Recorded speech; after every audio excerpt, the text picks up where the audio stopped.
Bonjour, nous nous retrouvons ce lundi pour notre conférence hebdomadaire. Les résultats d'entreprises ont porté les indices européens à de nouveaux sommets. Aux États-Unis, dans l'attente des chiffres du PIB attendus cet après-midi, les marchés restent sans direction claire. Le secteur technologique a tenté un rebond, mais les tensions au Moyen-Orient, notamment entre les États-Unis et l'Iran, entretiennent la volatilité. La baisse du secteur des logiciels commence à impacter le capital investissement. Blue Owl Capital a ainsi vendu pour 1,4 milliard de dollars d'actifs et gelé les rachats dans l'un de ses fonds afin de gérer sa dette. En Europe, la semaine a été marquée par une avalanche de publications globalement positives. Le CAC 40 a inscrit un nouveau record. Les PMI publiés ce matin montrent une stagnation du secteur privé en France, mais surtout une accélération en Allemagne. Le PMI composite allemand ressort à 53,1 contre 52,1 en janvier, au-dessus du consensus. Ces chiffres confortent notre positionnement sur les mid-cap françaises exposées à l'économie allemande.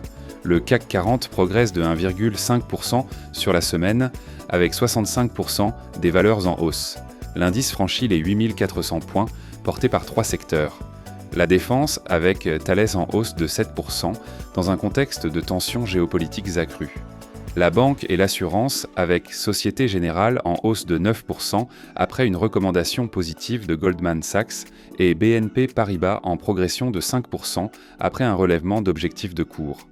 Enfin le luxe, soutenu par les bons résultats de Moncler. LVMH progresse de 6% sur la semaine. L'Oréal gagne 7%, porté par des recommandations positives et une publication solide de Peak Brands.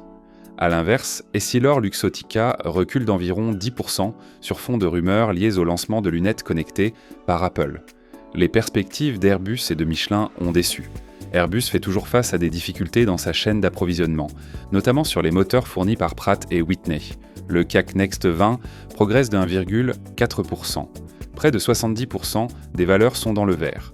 Dassault Aviation progresse de 6%, portant sa performance à 28% depuis le début de l'année. Klépierre gagne 5%, après avoir confirmé ses objectifs 2026 et dépassé sa guidance de cash flow. Le secteur des foncières a été bien orienté, avec Covivio en hausse. A l'inverse, Nexans recule de 8% sur des perspectives prudentes. Arkema et Valeo consolident après leur fort parcours. Le CAC Mid 60 progresse de 1,6%. Air France KLM se distingue avec une hausse de 11% après des résultats records et des objectifs ambitieux à horizon 2028. FDJ United publie des résultats plus contrastés, mais renforce son plan d'économie, permettant au titre de rebondir. La défense et les foncières dominent également ce segment. A l'inverse, Eramet chute fortement après une année 2025 très dégradée, impliquant une recapitalisation. Imerys déçoit également, tandis que Verallia annonce des restructurations. Nous restons à l'écart des valeurs liées aux vins et spiritueux, des ESN et du jeu vidéo, toujours sous pression. Le CAC Small progresse plus modestement, de 0,6%. Les valeurs technologiques continuent de peser, en particulier les logiciels et les ESN. Quadient, Big Ben et Nakon ont fortement chuté. A l'inverse, Morel et Prom progressent après une décision favorable du Trésor américain. Figeac Aero bondit après un nouvel accord avec Safran. Paro progresse fortement après une publication en croissance. Sur Euronext Growth, 2 CRSI s'illustrent après une commande majeure, tandis que plusieurs autres valeurs poursuivent leur dynamique haussière. En Europe, l'ensemble des indices mid-caps évolue dans le vert. L'indice espagnol surperforme, tandis que l'Euro Stoxx Small progresse plus modérément. Depuis le début de l'année, ce dernier affiche une hausse de 5,4% devant le CAC Mid et Small.